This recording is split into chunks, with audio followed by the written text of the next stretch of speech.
আজ 12 জুলাই, দৈনিক কালবেলার প্রধান শিরোনাম। 2025 WHO থেকে অনির্দিষ্টকালের ছুটিতে হাসিনা কন্যা।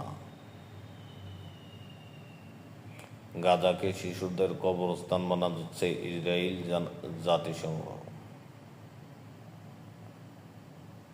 ভালো ফলের পরও হোঁচট খাওয়ার ভয়, কলেজে ভর্তি যুদ্ধ।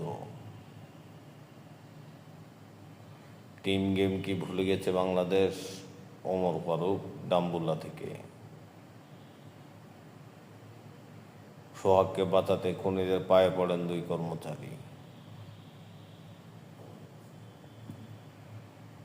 প্রকাশ্যে নৃশংসতায় হতবাক সবাই, পুলিশের নিষ্ক্রিয়তার সুযোগ নিচ্ছে অপরাধীরা। সড়কের মহামারী, ব্যাটারি রিকশা, সড়ক শৃঙ্খলা। যুবদল, ছাত্রদল ও স্বেচ্ছাসেবক দলের 5 নেতা আজীবন বহিষ্কার। ইরানে জোরালো হামলার হুমকি ইসরায়েলের।